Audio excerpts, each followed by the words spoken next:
This is Kentucky's Voice Radio, covering the latest state and local issues with Tom Fallbush, Bob Scott, and Jim Waters. All right, welcome to Kentucky's Voice today. We have a very special program today. We have a great guest today, and so we want to welcome to the show. Of course, Kentucky's Voice, the only program in the state of Kentucky and in the city of Louisville that deals with news and politics and issues from a conservative perspective. And so that's and specifically a sort of a religious conservative perspective as well. And so that's important, to focus on that aspect of it for today's guest. We have Dr. Gene Bailey, who you may have heard of. If you ever heard of this program called Flashpoint, which airs on the Victory TV network, and we also air it here on this station. It just really blew up in its popularity in the past few years, especially during the Biden era, right after the 2020 election, and people really were drawn to it for good reason. And so we're very excited to have Dr. Bailey on. We also have Bob Scott, who's going to be on with us via Zoom. But Dr. Bailey, can I call you Gene? Sure, we'll call you Gene. Please Very do. good. And so thanks for being on the show. And so, of course, you're you host of Flashpoint, also Revival Radio TV. You're executive director at Kenneth Copeland Ministries. I was. Right. Just 2 months ago, Flashpoint went independent. Oh, it did? Okay. So now we're very totally good. Independent on our own. Okay, very good. Yeah. Well, that's wonderful. Well, and it's a great program. So that's first thing I wanted to talk about Flashpoint. Sure. Because if you're not familiar with this program, folks, you need to tune into it. What's fascinating about it is it's a really perfect blend of sort of political commentary mixed Right.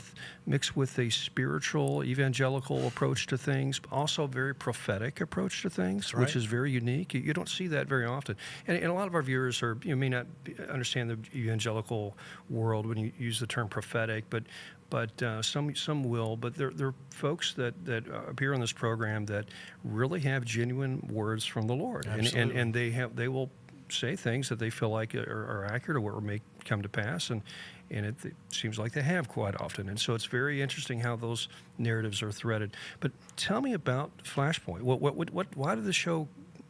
Why did you develop the program in the first place? Well, the show started from a phone call at that time. Like I said, I was working for Kenneth Copeland, and he said, hey, he called me one afternoon on a Wednesday and said, hey, you need to do something about this election. Yeah. And that was September 16th of 2020. Well, I made a couple of phone calls to a couple of guys. Said, hey, we're going to do something tomorrow. Yeah. And Okay. so we decided to do a show. Okay. Now, the funny part here, Tom, and we spent time trying. What do we like? How do we like it? But we did not spend it. To launch a whole television program overnight. Right. It's kind of crazy. Right. So that's what we did, and nobody gave me direction except Kenneth saying, hey, you need to do something. Yeah. So all I knew is I had a couple of crazy friends. One was Lance Wallnow, and one was Hank Kuhneman, that were saying things from different perspectives. Yeah.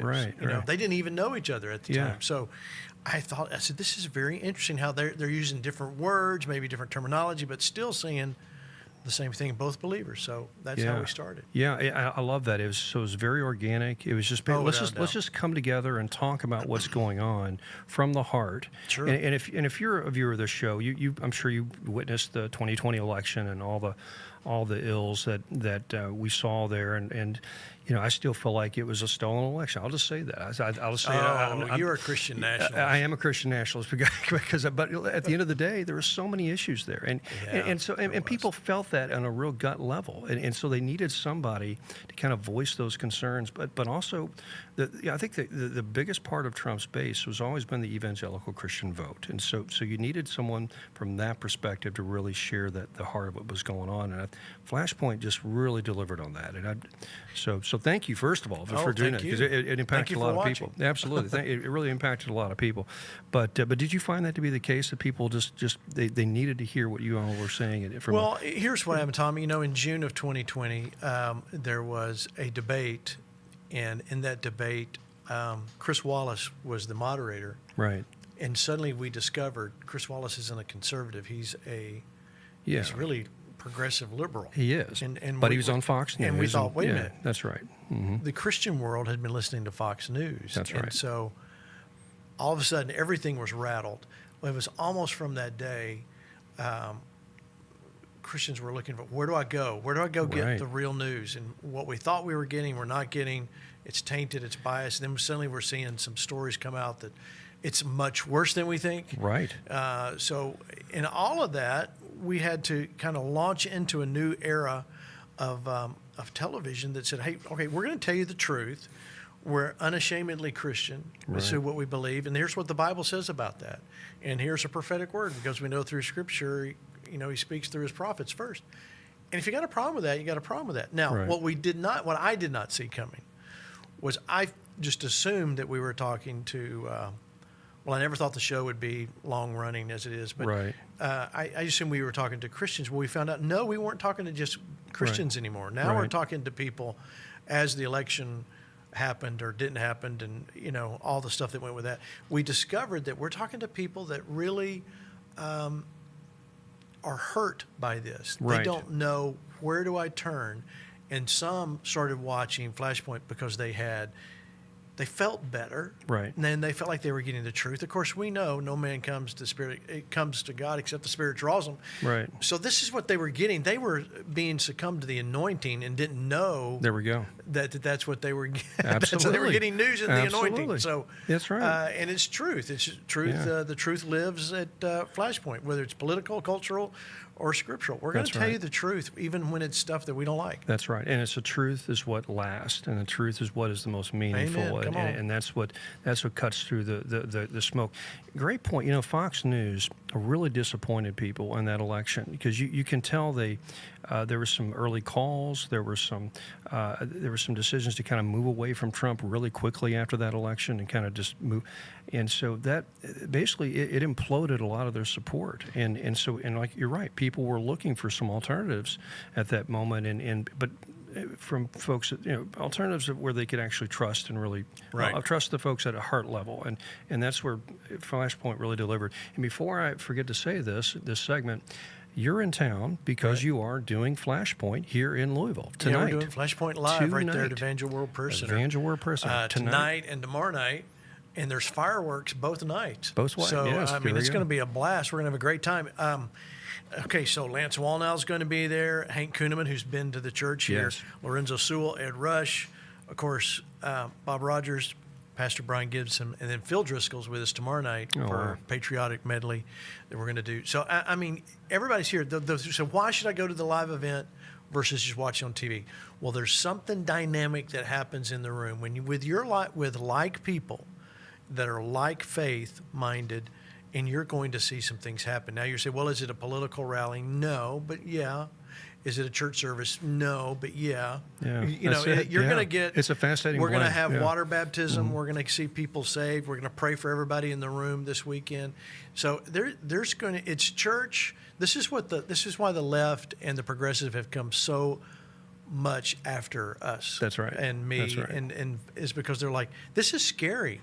Well, how do we handle somebody that's preaching the gospel unashamedly and saying that we're wrong? Right. And the scripture's right. That's right. So that's right. What's and also has freaking an them out. influence on things political and Absolutely. in a way that's positive from our perspective, but to them it's a threat. And so it's exactly right. Well, that's going to be an exciting event tonight. So if you're watching this show or listening to this radio station, you're in town, come on out tonight, 7:00. I think the doors open at 5:00. It's an outdoor event. No, actually, no. It's we moved not. it it's inside. mixed. Okay, it is inside. Okay, And we moved got it inside because it's the heat. so hot. Yeah, that's right. And Okay. I didn't want, and our people responded, and we should have a good crowd there. And we wanted Perfect. everybody to be inside and be cool. All right, so very good. We moved it inside. Well, come on out. It's going to be great. Fireworks are outside. There we go. There.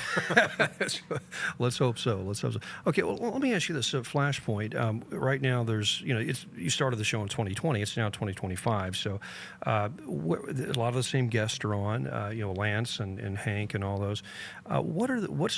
What's on their heart right now about the obviously Trump returned. We have return to the Trump administration. So things are moving well. We only have 2 minutes left on this segment, but what's the message of the program right now about the Trump administration? Are they positive about it? Are they hopeful? Are there issues that we still need to work through? Yeah, that's a good question. I think what everybody needs to understand, and I think most believers understand this, Trump is not the savior, and he's not your pastor, but he is the leader.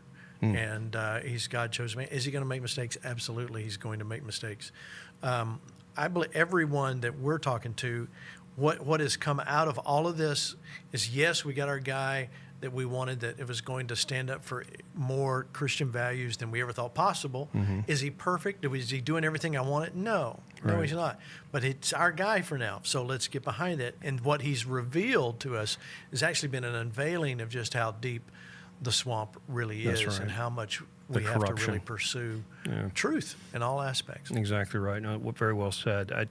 That's a great point. I remember back during 2016 and 2020, people say, "Listen, why are you voting for Trump? He has all this moral baggage and all this." And well, first of all, I really believe he came to a sincere faith a few years prior to 2016. I think he had, I guess, what we would call a conversion experience, or on some level. But so grant that. But also, you're not voting for a pastor, like you said. You're voting for a president. You're voting for a leader, and sometimes you need a tough leader to take on tough issues. And he's, like you said, he's done more for the cause of social conservatism than all the Republicans prior to that, except for maybe Reagan. I don't know, but I mean, wasn't for Trump, we would not have Roe v. Wade overturned.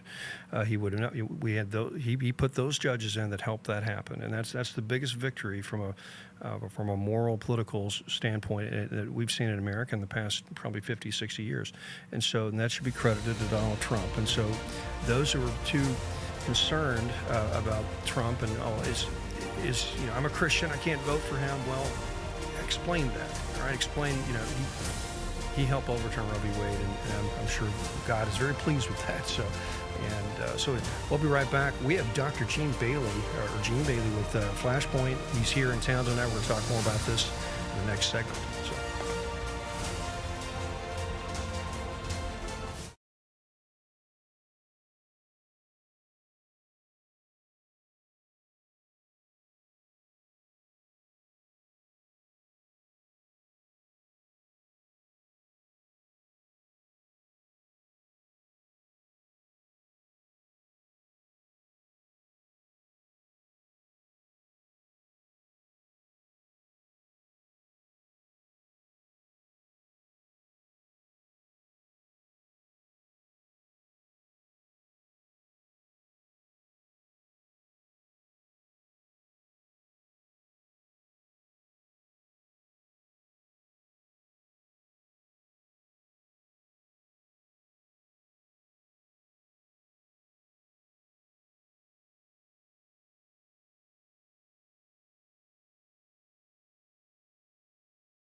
Now, back to Kentucky's Voice Radio, online at kyvoice.org.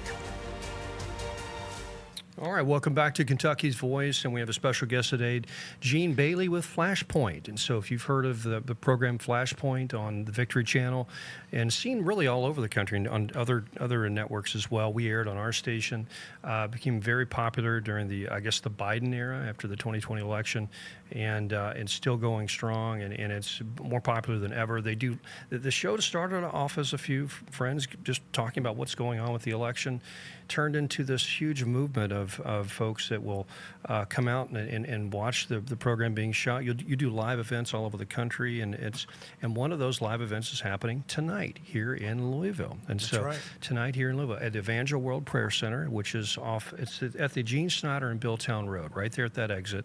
And tonight at 7 o'clock, they're actually doing the Flashpoint program at Evangel, and they're doing it also again tomorrow night. There'll be fireworks. It's going to be a great experience.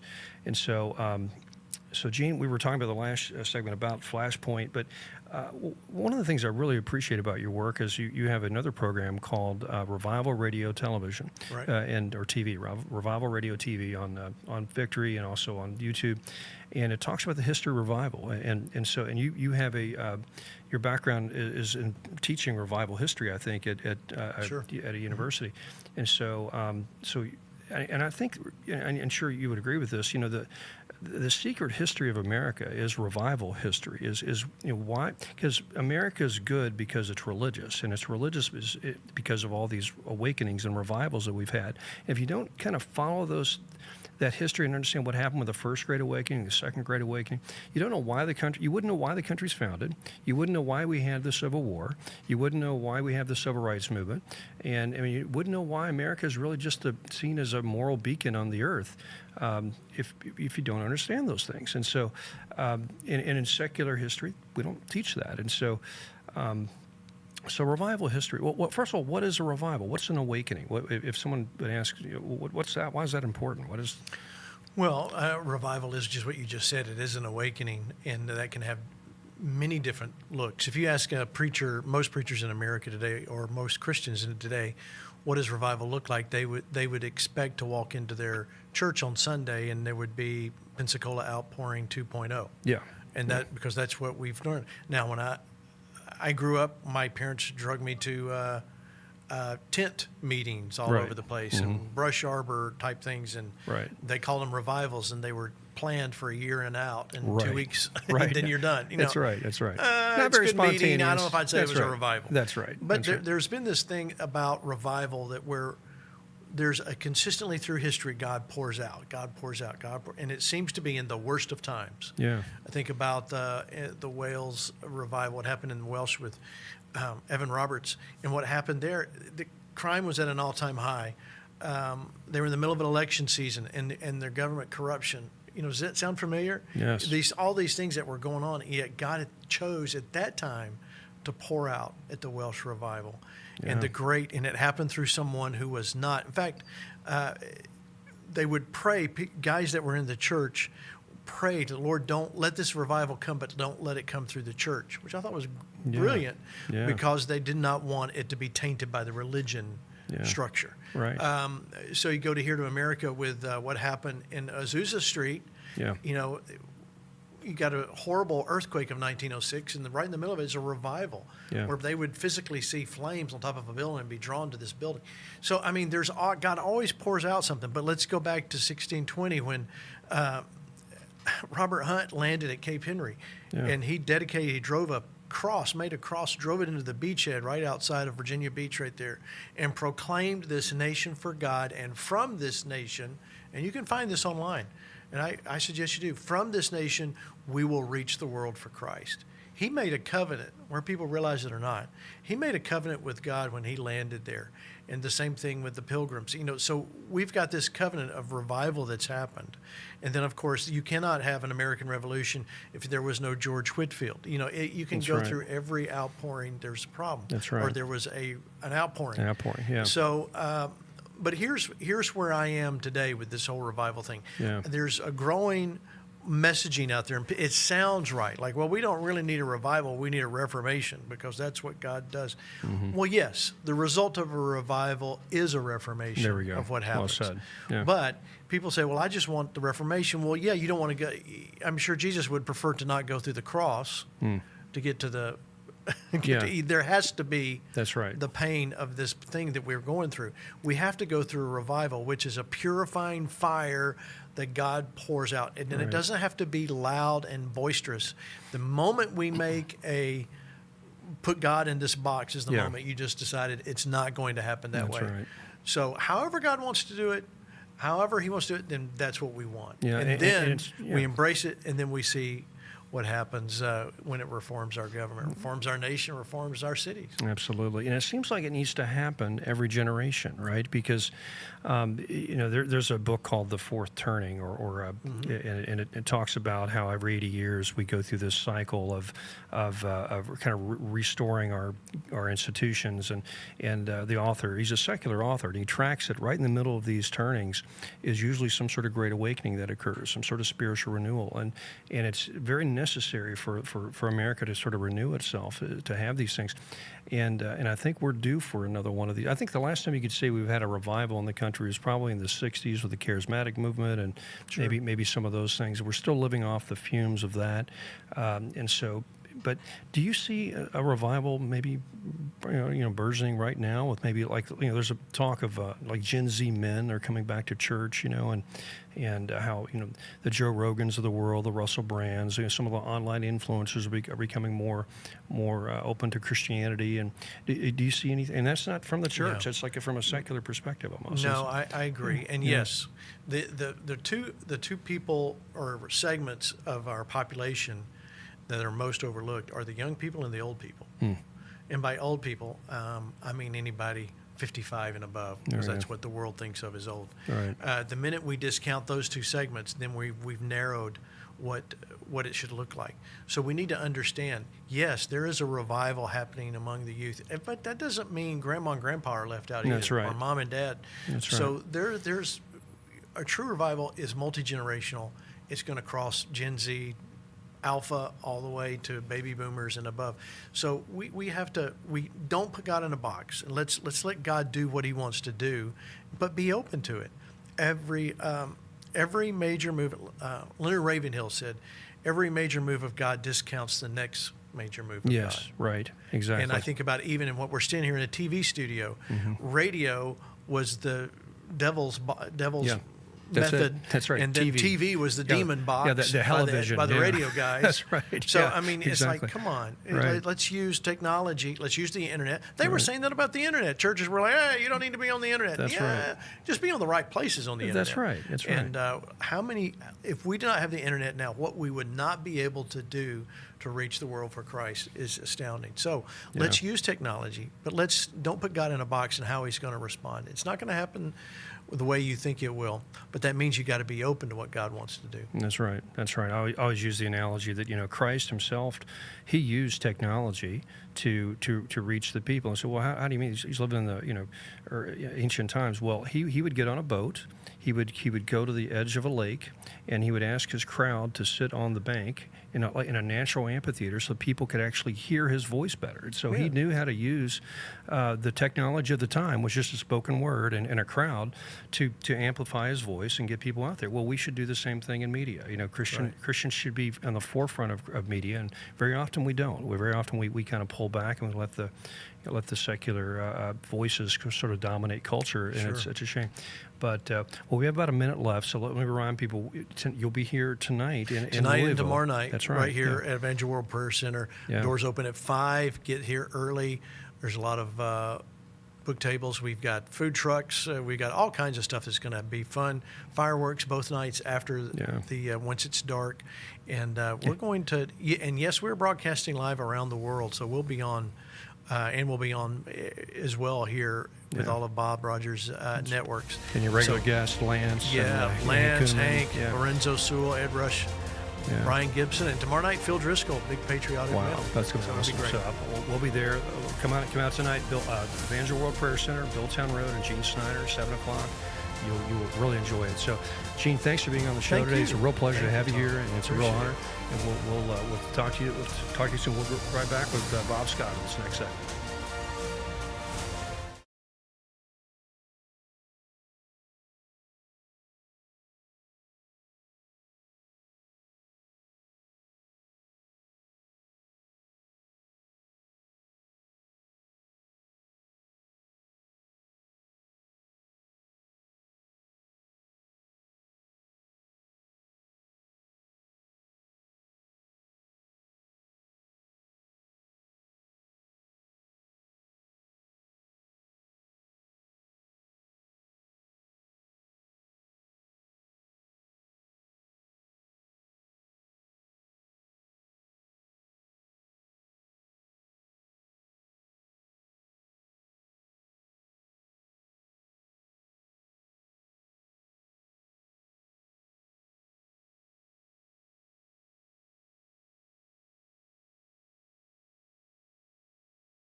Back to Kentucky's Voice Radio, online at kyvoice.org.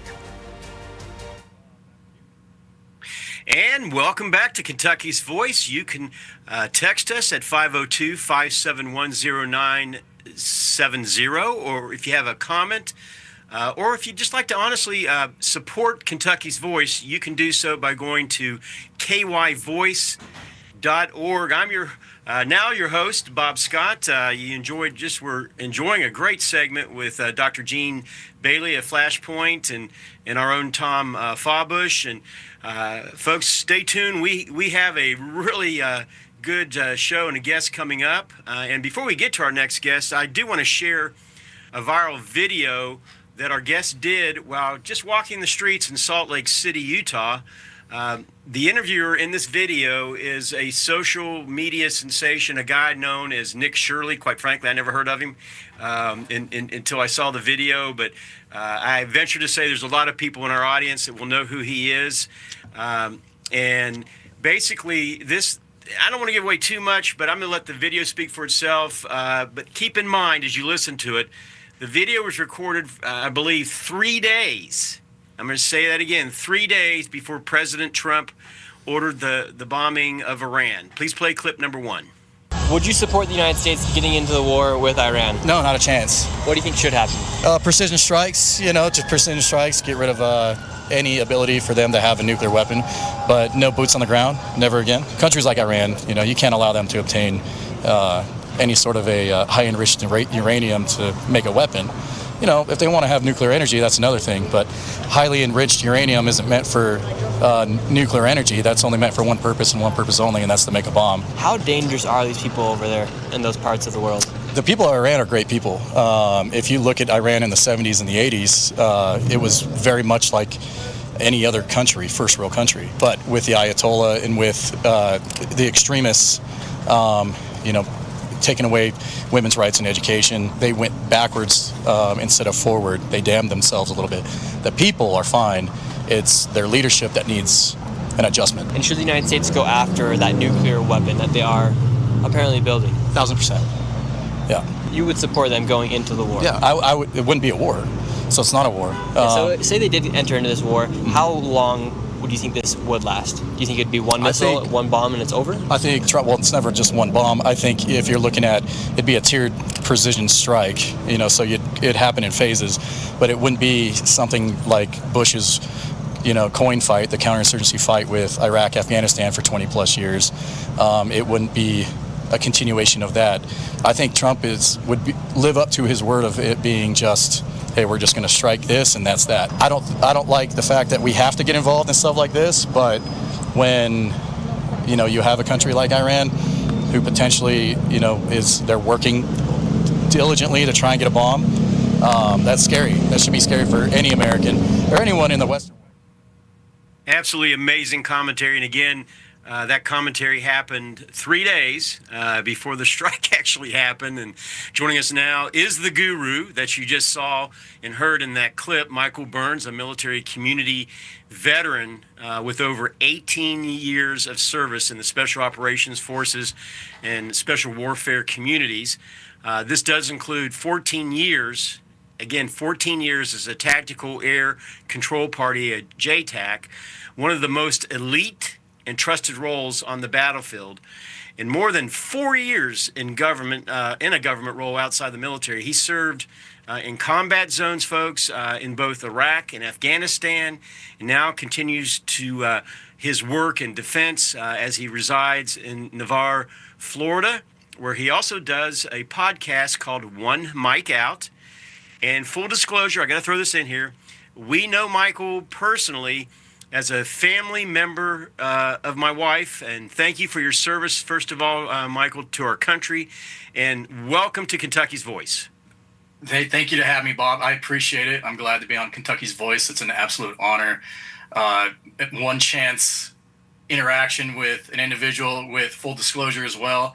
I didn't know who he was, Nick Shirley was, prior to that engagement. We were just out and about, checking out downtown Salt Lake City. And, just he happened to come up, he and I believe his mom came up and asked if they could do a real quick interview. And the rest is history. It was kind of an on the spot. Hey, what's your take? So as you saw in the video, that was and I got to add this in. I think since that video was done, it's garnered over something like 16 million views, likes across Nick Shirley's various platforms, and so a lot of people have seen that. And it's amazing too. I did go on last night and looked. You are being hailed as a miracle man, just from the ability to absolutely nail exactly what the United States did. In fact, I'm almost going to suggest to the president that he brings you in as one of his advisors, because you were right on the money, my brother, as far as what you did. And at the time, it was considered a bold prediction, and just like President Trump's strike on Iran, I don't know that anybody was really thinking he was going to do it, but you were spot on. How did you know that this was coming? I think looking at the president's posture, his body language, and just everything he'd been putting out, I think connecting the dots, knowing the pattern of how he's operated. He's a president who we were lucky enough to have before, and then go without, and then realize what we were missing, and then have him again. And we got to learn a little bit about him, and maybe a little bit of how he thinks. That combined with his promise to not put boots on the ground, no new wars, I was really convinced that it was just going to be a tiered, targeted, precise attack. Just taking out key locations within Iran, and then it was going to be beat feet, get home, turn and burn. And essentially that's what happened. I think there was a lot of stuff going on, behind the scenes, but, I just kind of took my experience from having been in and just said, hey, this is what I think is going to happen. And I guess I should have gone out and bought a lottery ticket in Idaho. Yeah. And, honestly, Michael, I wish I would have called you the night it happened, because I've got a son currently serving in the military, as you know. In fact, the same branch that you served in. And also I've got several friends that are kind of in the same boat with sons and daughters that are serving. And I'm going to be honest with you. I don't know. I'll just say it. I wasn't too happy about it initially. I had to go out, quite frankly, and take a long walk. But, the Lord started speaking to me as I was on that walk. And I thought, okay, President Trump and you, people like you, know a lot more about how to handle these things, than little old me. So I did get a degree of calmness with regard, and feel very comfortable, honestly, with. And one of the main reasons I voted for President Trump again was that I felt like he was going to do what's in the best interest of the nation, and to keep our troops safe. And I just want to ask you a question from a military and strategic perspective. Why did you feel that President Trump had to act at that particular moment? I believe he had that. Well, first off, again, going back to the body language of President Trump, it's President Trump. I believe that the reason we had to act now is again, with the intelligence communities coming in saying, hey, they're getting there. They're getting really close to having this highly enriched uranium to create this bomb and to have a functioning weapon. I believe with Trump's commitment, we voted him in to, like you said, to make keep the best interest of us as a people, of an American people, in mind. And sometimes we just have to kind of go, okay, this is what I voted for. Just kind of, Jesus take the wheel type thing. Let's see what happens. And I think he had to act now because, again, with past administrations, it's just been a lot of just talk and talk and talk. Yes. No real action. There was no real consequence. There was no, the regime over there was just, laughing, after having received billions of dollars from the United States. So I think this was a direct, very clear message saying, hey, we're not messing around anymore. And this is, you're messing with me now. And, I think, he definitely sent that message. Yeah, and they obviously, you wouldn't put a facility like that 3 stories underground if some kind of nuclear enrichment wasn't taking place, uranium enrichment wasn't taking place. Right. You just wouldn't do it. You'd have to be a moron to think that they had good intentions, and certainly between the You don't hide good intentions. yeah, no, and that's right. You know, between, I was going to say, between the CIA and Mossad, they pretty much know, what's going on, and but there are those that would say this was escalatory, from the standpoint of the potential to take this to another level. What would you say to those who think the U.S. was just provoking a conflict? I would say look at today. Look, we're not in a conflict with them. They're coming to the table. So I think I think the way the media will spin it and legacy media will spin it is anything that Trump does, they're going to find all the little spots where they can make it aggravating and inflammatory. They Yes. want those trigger words to get people to react. And so by using language like, oh, this is an escalation, he doesn't have congressional approval, they're just trying to get people to get spun up over it. Trump said, again, going back to, no boots on the ground. And when you see the might of the United States air power, Marines, Navy, Air Force, of our air power and Army with the rotary wing, you do not want to go to war with the United States. And you just saw what we're capable of doing in 18 hours. Yes, amazing. It's amazing. And that leads into my final question in this segment. As someone who coordinated air support in live combat, which you did, how important is decisive action, in maintaining deterrence, and especially against adversaries like Iran? Well, in close air support, so Colin and Cass, is something you want to, if a lot of times it's reactive. So when you get into a troops in contact situation, you're using your organic fire, so everything that you have with you at that moment to try and deter the enemy at that moment, or at least buy time for Cass to show up, for the aircraft to show up. So immediate action is absolutely 100% necessary. If you just sat back and said, hey, we're going to wait 10 minutes until aircraft's here, they're advancing on you. So the direct action, and that's in a microcosm. In a more strategic level with, where Trump is saying, hey, I'm not going to play games with you anymore. This is what we're doing, and you have this much time to respond or to come to the table. And if you don't, if Trump waited after that, then they would start treating us the same way they treated past administrations. So decisive action, I think, it gave us a leg up. So, all right, very good. We're going to be right back with my special guest, Michael Burns. Stay tuned.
Now, back to Kentucky's Voice Radio, online at kyvoice.org.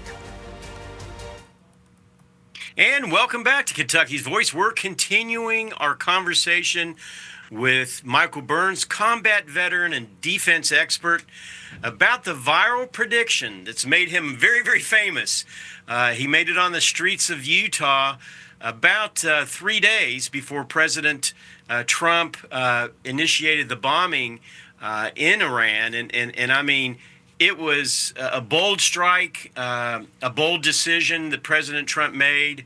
And it was so far absolutely right on the money. And Michael Burns' prediction was right on the money. And joining us back on the show is I've got my co-host today, Tom Fawbush. And Tom, I think you have a question you'd like to ask Michael. Yeah, thanks for letting me jump in here. Yeah, hey Michael. So a question. A lot of folks are saying, a lot of people that follow military affairs, geopolitics, say that we're in World War III. It just the modern warfare looks different. We're in this fifth generational warfare model where things are done a little more covertly, or through we fight through different means. And if you look at what's going on in Iran right now, really the war is not over in one sense. Israel is still attacking the Iranian regime, though not through air power. Of course, I take that back. They are still doing a no-fly zone in a sense over Iran. They're still maintaining air superiority, but they're using drones and covert operators through Mossad and insurgents to actually take on and take out the regime, assassinate regime leaders. And so and I think they're doing that to put pressure on the regime to allow the Iranian people to rise up and overthrow the regime. And so I think the Israelis really want regime change. I think that's people, there's a lot of controversy about that approach, but I think that's still a good approach. If I was Israel, I would want the same thing, and I think it'd be good for us as well. Do you think that will happen? Do you think regime change could happen from? And is there enough support in Iran that you can see or sense that they're willing to overthrow the Ayatollahs? I believe the people of Iran, well, I'll put it this way, with that video and thumbing through the comments, I had a lot of Iranian Americans saying, hey, thank you, spot on. This is what we support. They want regime change. They want their country back the way it was in the 70s and before, 79 essentially, and before. They're yearning for that right now. So I think in Israel, if you can get Iran to go back to that makes a safer Iran. Because you're starting to eliminate the radicals and the extremists and those who want to bring harm to anyone who doesn't believe their way and things like that. So I think 100% they have support, enough support within the country itself to overthrow. It's just now it's who does that? Who initiates that? Yeah, who stands up and really takes up arms? Because really that's what's going to happen. The Iranian people are going to have to take up arms and have basically a revolution or a civil war against the Islamic Revolutionary Guard, the government Absolutely. There. And so it's going to be messy, but it has to be done by the Iranians, not from an outside force. Yes. And I think everybody agrees with that. But great, good thought. Just I want to run that thought. Yeah, and I want to jump in there, what you were saying about the Iranian people, because there is now a viral clip going around that shows, I'm not even sure where it was at. I don't think it was in the United States, but it actually shows Iranians speaking out in support of Israel. That's right. And for doing the strike, and how important is it that Americans understand this, this specific, I guess, distinction? Well, let me say this real quick, Bob. Did you know that before the Iranian Revolution in '79, Iran and Israel were tacit allies? Yes. They support, there's a history of Persia and Iran being very pro-Israeli or pro-Jewish. There's a huge Jewish population that lived in Persia. It goes all the way back to the Bible. The Persians remember King Cyrus, allowing the Jews to go back to Israel to rebuild the Second Temple. That's a great point, yes. They celebrate that in Persian history, and they've always celebrated the Jewish-Persian relations. And so there's no reason that they have to hate each other like this. So, yeah. I'm sorry. No, go ahead, Michael. And that's a phenomenal point, Tom, is that Persia slash now Iran played a huge role, you know, in the Jews going back and reestablishing and building the temple in Jerusalem. That's a great point. And, you know, there is a lot of dynamics, you know, that we see. And, you know, from a strategic messaging standpoint, I guess, what did President Trump's action tell other nations, such as that we know are bad actors, and you know them better than most people, such as Russia, China, North Korea, about American resolve? Do you feel like that sent a pretty strong message to those bad actors? Oh, I believe so. You saw Putin, you know, the initial, you know, right before when Trump was, I don't want to say threatening, he was warning, saying, hey, this is going to happen if you don't come to the table. And you saw countries like Russia and Putin, you know, try to posture themselves a little bit, saying, hey, don't, you know, let's not go there. And Trump was undeterred. When he went through with the attacks, you saw, you know, they do their outward media spill of, I got to get this, I got to show face and save face and say I'm against it. But there's no tangible action. There's no substance to their response. You see people like Putin, you know, and you see countries like, you know, I think North Korea, you know, they now know that this is an administration that will not, they're not going to put out an empty threat. They will follow through if they say they're going to escalate it to that level. And again, Trump gave ample warning. You know, he gave them ample. He literally was saying, this is what I'm going to do. Yes. Nobody believed him. No one, because the U.S. for years recent hasn't acted upon when we say, you know, we will hold you accountable and yada, yada, yada. And you know, Michael, it just amazes me that people haven't caught on that Trump absolutely means what he says and says what he means. You know, he did that with Soleimani, General Soleimani in his first administration, where he warned him and said, look, you don't need to be fooling around over here in Iraq. And guess what? They pushed that envelope, and we all know what happened to Soleimani. You know, that he and his henchmen were taken out by a missile. You know, so he is someone that does mean business. And you know, what did you think? I want to ask your opinion about the response of Iran. You know, where they threw some missiles back at one of our bases, a base that you know well. You know, some are saying it was an attempt to save face. You know, that supposedly, and well, President Trump said it, so I do believe it, that they had called him and told him, hey, we're going to launch some missiles in your direction. Just want to let you know that. But, you know, still, they were live active missiles, and our guys on the ground there, I think there were about 40 of them that were manning the Patriot missiles there, had to respond to that. What was your thought about that? I think, you know, they knew exactly what they were doing, and I believe the forewarn was there also. Like, hey, we have to, in order for us to save face, you know, this is what we're going to do. They did it during the first Trump administration and Biden administration, when we attacked and were taking out certain strategic targets with Hamas and other Iranian-backed groups, and they would respond. And there was, you know, a few times where they missed the fob completely, you know, and that was by design, you know, just so that they could tell their own people, hey, we responded, we did something. Yeah. Those few supporters who are still within Iran and support the regime. But they knew that essentially our mini Iron Dome that's over Qatar and Al Udeid and those bases, you know, would be, you know, they're 100% effective. You know, we don't give our best stuff away. You know, we don't let everyone have our best stuff. You know, even Israel doesn't have our best stuff, you know. And so when it comes to us, you know, and it was almost just made like hey, we're going to save face. Let's just show that we retaliated so that we can just take it back to our people and, you know, maybe live another day. You know, President Trump obviously was giving Iran that opportunity to save face, but do you think for 1 second that this is the end of it? Do you anticipate that there's going to be more to this story as far as Iran and their terrorist network, actually stepping out and doing things maybe even into our country?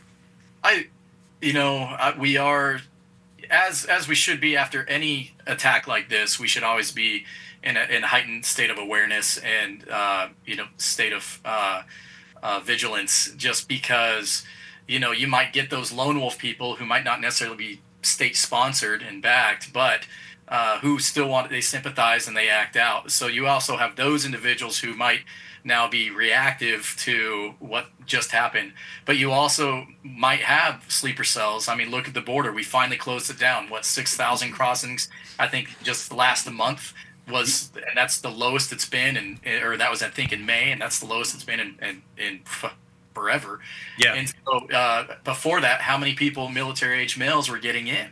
Yes. Different countries and whatnot. And so I think it would behoove everybody to have some sort of heightened state, especially this weekend coming up, to have a heightened sense of awareness, and your head on a swivel and looking for people doing either lone wolf attacks or maybe avoiding large gatherings, which is kind of hard. Hey, Bob, can I ask a question real quick? Yeah, go ahead, Tom. Yeah, just, Michael, there's, of course, there's 3 hot spots in the world, Russia, Ukraine, Iran, Persian Gulf area, and then, of course, China. Of course, 2 of those 3 have already lit up, right? And so Right. When's the 3rd one going to light up? What's your prediction of China and Taiwan and that whole? We only have about just a minute left, but what are your predict China? But I think, China's a hard one. Taiwan and China is actually a pretty hard one, because you have that South China Sea right there, and it's hard for them to get an invading force on boats over there in a timely manner. Yeah. They would have to, before it was picked up by us or Japan or any other countries in the region. So it would be tough for them to launch attacks from mainland China to Taiwan, and then, all right, now let's hop on our boats and go, because it's going to take a while. Right. So those boats are going to get intercepted pretty quick. So I think there's a little bit more strategic planning that would need to be done by China in order to truly go in and invade Taiwan. That's right. And so and we would detect that. We'd be able to detect that, I think, ahead of time. Absolutely. Yeah, we only have 30 seconds left. I have to get to this real quick. Listen, if you're watching this program, Kentucky's Voice, this is a listener-supported project. And so we encourage you to go to kyvoice.org and go to the donate button. We need your help. This is funded really by donations and viewers like you. So this is a project to help take a conservative worldview to the local news in the state and change the narrative. So we need your help. Thanks for watching today. Our guest Michael and of course Gene Bailey, and we'll be back tomorrow with more with Michael and Bob. So we'll be right back